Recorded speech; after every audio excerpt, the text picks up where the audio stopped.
Founded in 1997 by Douglas Foo, Sakae Sushi was started with the proposition of offering Singaporeans Japanese food at affordable prices.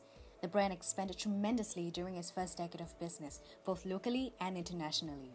As Douglas Foo said, it was his aspiration to build Sakae into the McDonald's of sushi.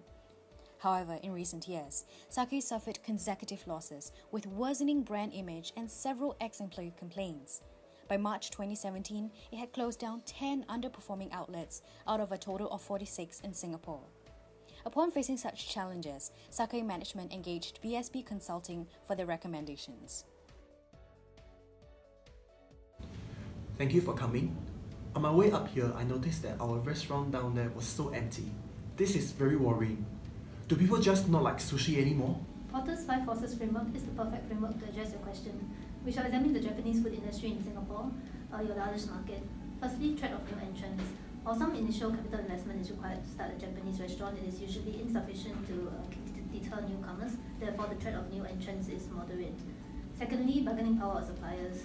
Japanese restaurants import their ingredients from both local and overseas suppliers, and there are numerous suppliers who offer products with little differentiation, resulting in a relatively fragmented supplier group compared to the industry. This results in low supplier bargaining power. Thirdly, bargaining power of buyers. Consumers have low switching costs, and furthermore, they tend to be price sensitive. Among low to mid-end restaurants, which make up the majority of the industry, there is little product differentiation, thus bargaining power of buyers is high. Fourthly, threat of substitutes. So, there are many substitutes to Japanese cuisine, namely local food and other international cuisines. In fact, Korean and Mexican food have started to gain popularity. Therefore, Japanese food may be differentiated from other cuisines due to its unique flavor that appeals to local tastes, resulting in its sustained high level of popularity today. Thus, the threat of substitutes is moderate. Lastly, industry rivalry. Low to mid-end restaurants tend to compete mainly on the same dimension, cost, although there have been slight efforts to differentiate by offering specialized Japanese cuisine. However, the sheer number of Japanese restaurants in Singapore has increased greatly along with its popularity in recent years. Many shopping malls have even built Japanese food clusters where Japanese stalls are housed next to one another in one area. There are as many as 7 of such clusters island-wide at the moment. Considering all this, industry rivalry is high. Among the 5 forces, bargaining power of buyers and industry rivalry are the most significant. We can see that the Japanese food industry in Singapore is highly competitive. Restaurants can only be profitable if they are able to compete effectively via price and product differentiation. Sakae Sushi is occupying the low to mid-end range of Japanese restaurants, which is the most competitive segment in terms of the number of restaurants. So overall, this is a challenging industry to perform well in. That sounds logical, but more specifically for our company, the cost of operations, rental and labour have been increasing, resulting in rising expenses year after year, making it hard for Sakae to sustain its business. Our revenue has been decreasing as well, and this is a worrying trend for us. Let me give some perspective of this issue from a generic strategy view. A company can build a defensible position of long-term competitive advantage by constructing an activity system that either creates differentiation or achieve cost leadership. Firstly, it seems that Sakae has become less differentiated. Sakae may have been able to differentiate itself in the past through the integration of technology and product development. For instance, the conveyor belt system and the interactive menu were successful in achieving the effect of customer convenience, thus creating a unique dining experience.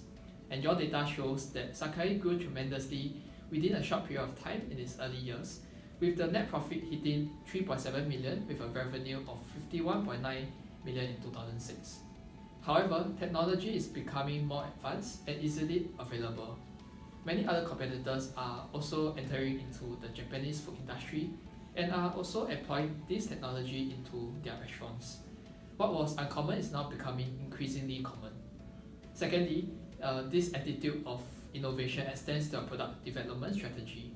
And now Sakae has more than 250 regular items, ranging from bento, udon, salad, ramen, and to cold noodles. While this strategy gives customers a wide variety of options to choose from, it does not help to differentiate Sakae from your competitors.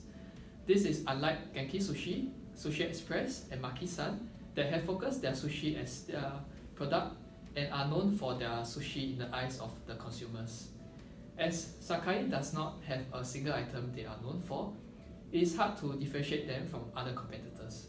In terms of cost leadership, there are some efforts to build an activity system that complements each other and minimize costs.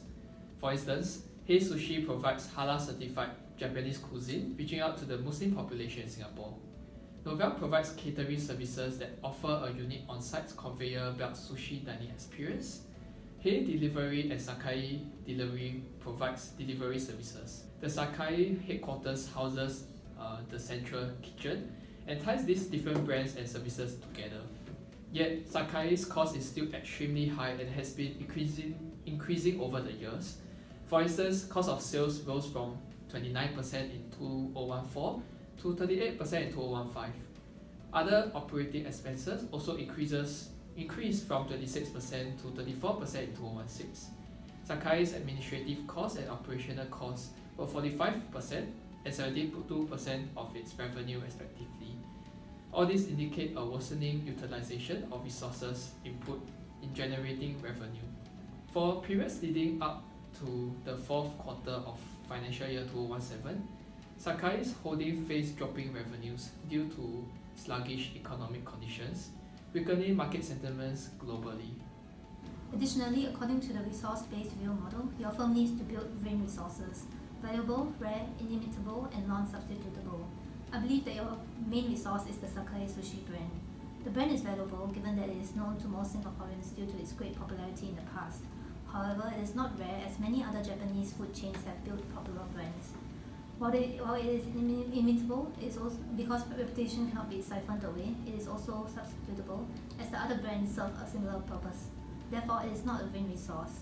Similarly, Sakae Sushi's other resources, such as recipes and the conveyor belt technology, are widely available in the industry and do not constitute vain resources. This may explain why Sakae Sushi is unable to compete effectively with other Japanese restaurants. I understand all the problems that you have mentioned, but what do you suggest us to do now? Well, it is essential for Sakae to control its increases in various cost items, while at the same time increasing its revenue. So firstly, we're looking at a cost leadership strategy to help reduce your expenses by cutting the most significant cost items. For example, your administrative expenses as well as your cost of sales.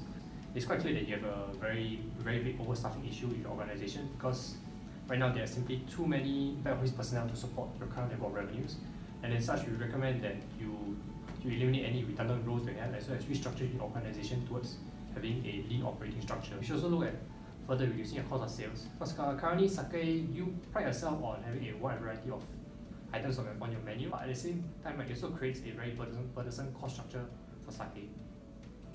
This is because your different raw materials need different procurement procedures, different storage conditions, and different handling requirements.